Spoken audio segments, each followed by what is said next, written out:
course, as you know, that's very contrary to what an in-house counsel would normally say.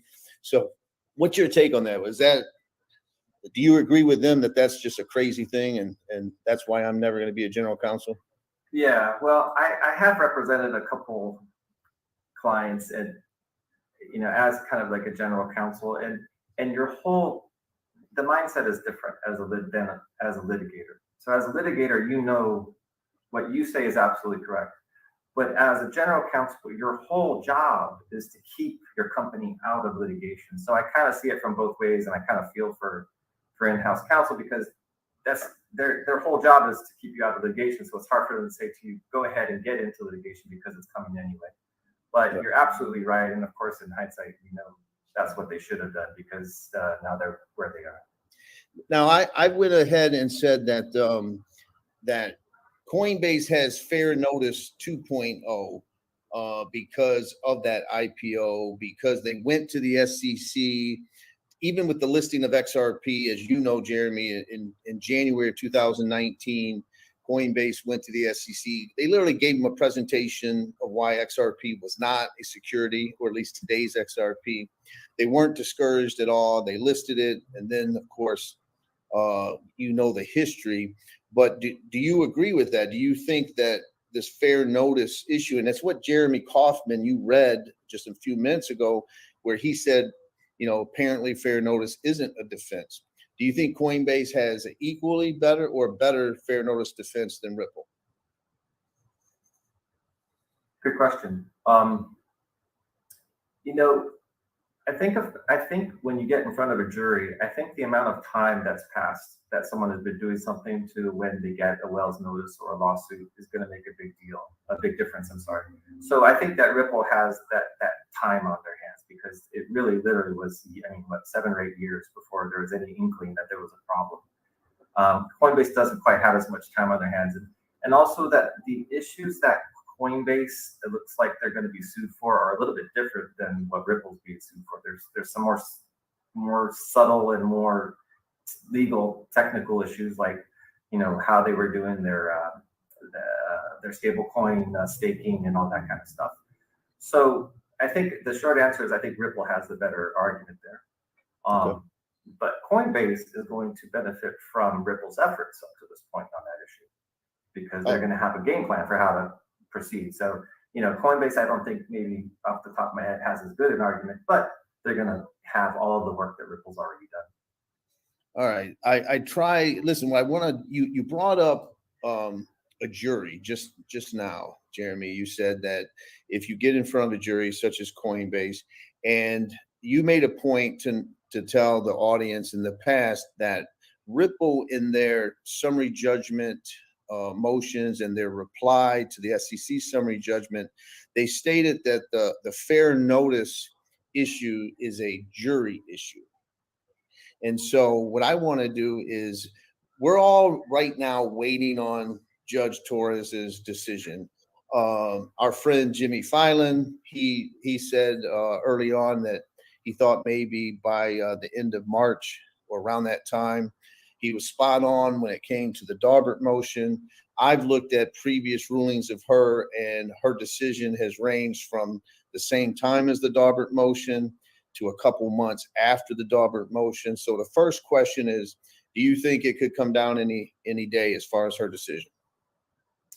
Yeah, well, to be truthful, I thought mid-March. So I'm already out of the running for accuracy here. So I think that, I think Jim's prediction was based on, I guess, that 6-month rule, which since we were looking at it, I've looked at the actual rule, and it's a little bit different than what I thought it was. It's not like a motion is filed on a certain date and 6 months later there's a list of pending motions that haven't been ruled on yet.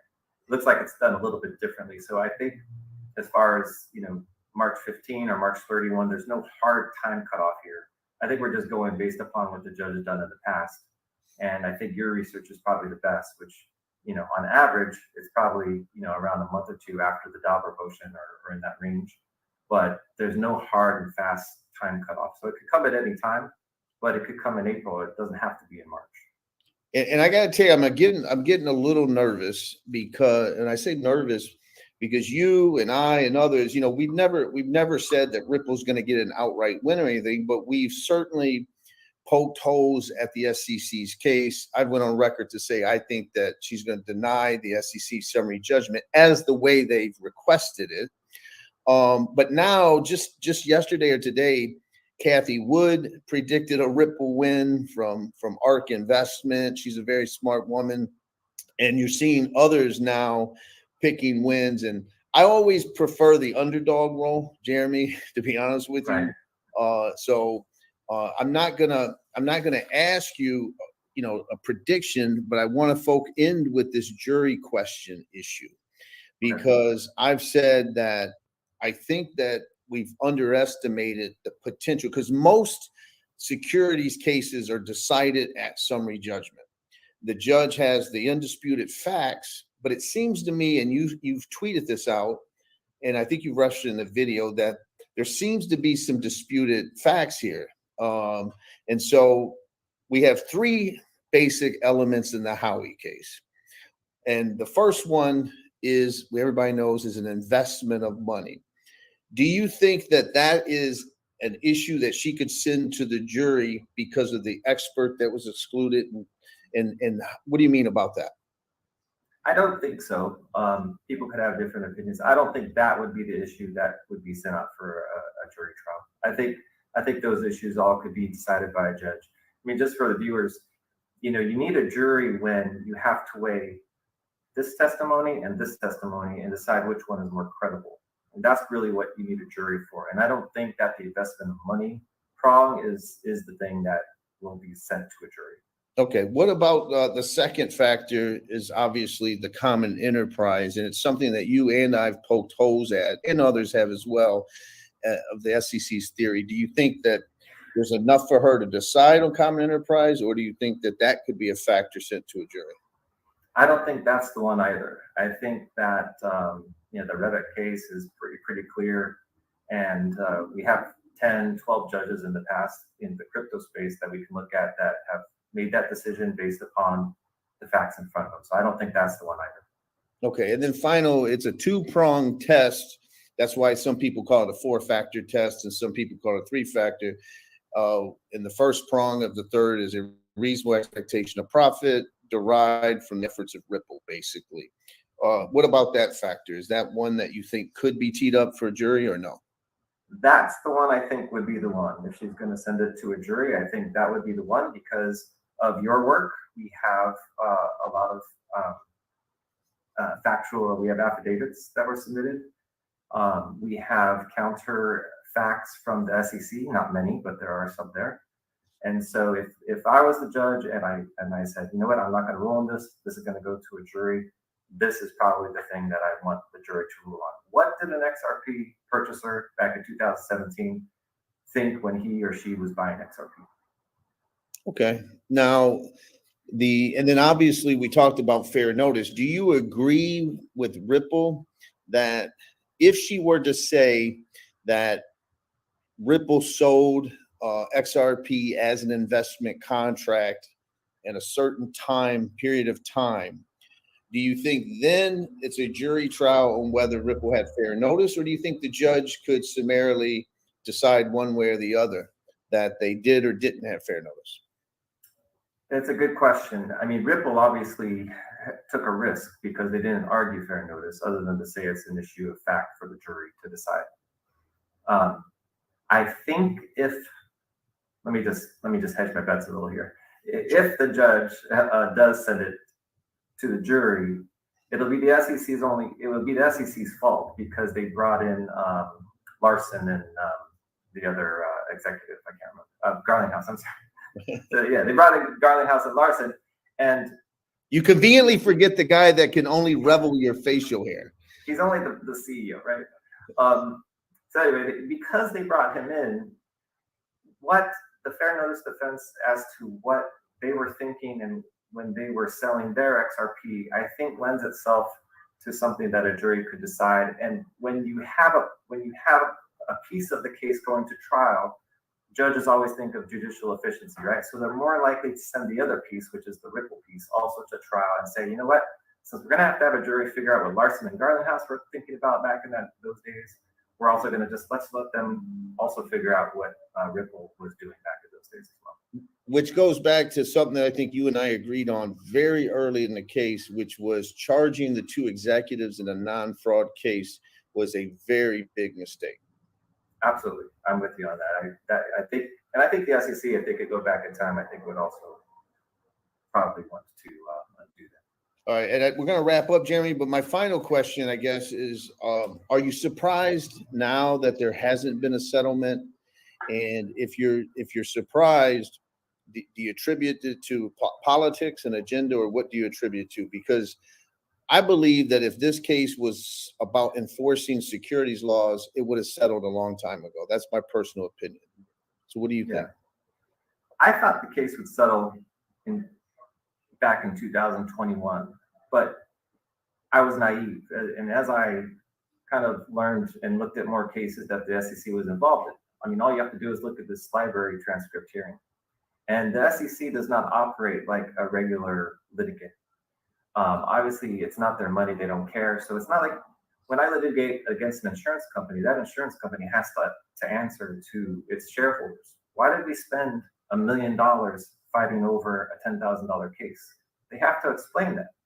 The SEC obviously doesn't have to explain why they're doing what they're doing to whomever. And so they don't operate like a regular litigant. And so the more I learn about the SEC, the more I realize that they have their own agenda, and they don't have to explain it to anyone. They operate kind of in a vacuum, and they're not answering to anyone. So I think that's a big problem. And obviously, Ripple went to the SEC. This is not a surprise, and this is not a secret. Early on in the case, or even before the case was filed, and said, or I'm sorry, after the case was filed, and said, what can we do to make this go away? We want to IPO. We want to move forward with our business. What can we do to make this go away? And the SEC came back with something that Ripple just couldn't agree to. I have a feeling it had to do with registering every sale of XRP moving forward from that point. And Ripple's business model just can't support that, because you can't register every sale that you're going to make in a decentralized ledger. It's just not going to work. Yeah, so, I don't think the ODL platform warrants itself for registering every single sale to a customer who then ultimately might even sell it back to Ripple. It defeats the purpose of the whole platform. So absolutely. I'm not going to put you on the spot and ask you what everyone wants to know, which is, will there be another Legal Briefs video in the future? I just tell you that I know I'm back. I represent, as you know, 76,000 plus people. There's not many times I could say that I speak for all of them on a single issue, but I know I speak for them all when I say we want to see Legal Briefs back, at least an encore version, okay? Listen, thanks so much for having me on.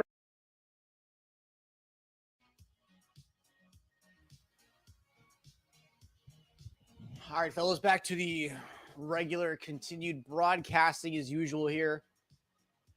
I mean, hey, when Jeremy Hogan, John Deaton, they do a little live duo, man, we gotta watch it.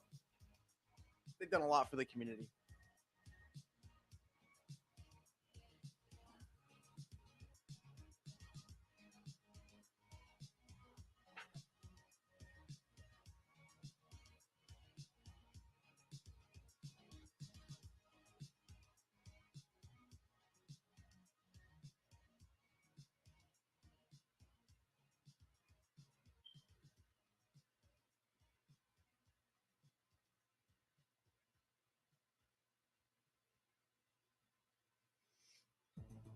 All right. The poll ended up going 50-50.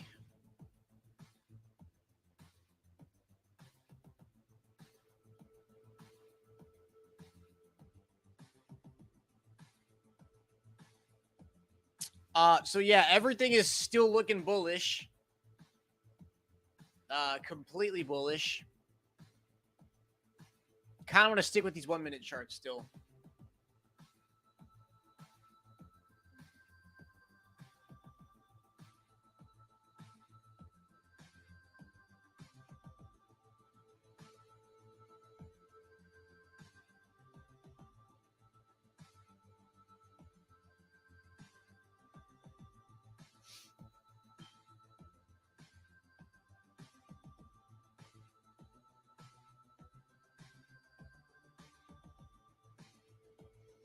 Hope you're okay, not too wasted, Cobb. Guys, we're coming up on the 12-hour mark here.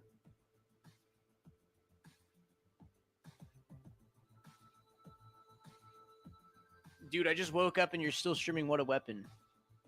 I know, man. I know. It's been a hell of a journey today. You're 8 minutes until the 12-hour mark. And that will officially be the longest Cobbathon ever, dude. In 8 minutes, fellas. In 8 minutes. This will be the longest Cobcast ever broadcasted in the channel's 6-year history. All right. Thank you, everyone, for being here. Enjoy you guys tuning in. Thank you so much. Yeah, guys, I don't know. Part of me today just woke up and wanted to make up for waking up so late, feeling like a loser. And I was just like, you know what? I want to break my all-time longest stream. And in 7 minutes, fellas, we are going to be at the 12-hour mark, which will be the broken record for the longest Cobcast ever. You know, aside from XRP Burst Watch 24/7, Burst Watch 24/7 doesn't count. That's not a real stream. All right. Let's get this pump, dude. Mr. VH, we're at a significant resistance area right now. Mr. VH, let me see the charts, man. Yes. We're in very strong resistance territory here. Yeah. Yeah, right there. It's that 60-cent iron wall. And then the retest rejection. So it's like we're totally in a seller's zone, basically. But can we defy all odds and break to the upside? XRP to the moon. Let's go and let's go, Brandon.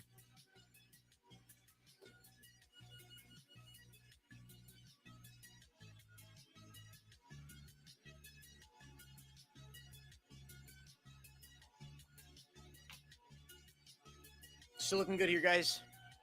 I got the alert set for session high break. You really trying to bring down the price? No.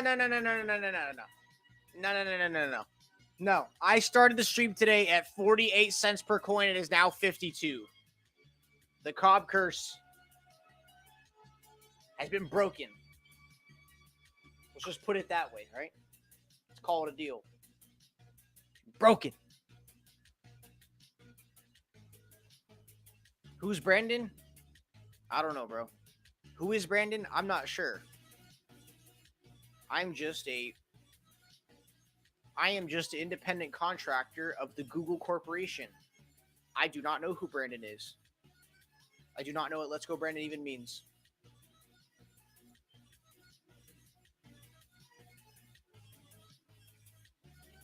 No fucking way, dude. No way. Actually, bro? Really? We gonna do it? Don't jinx it, bro.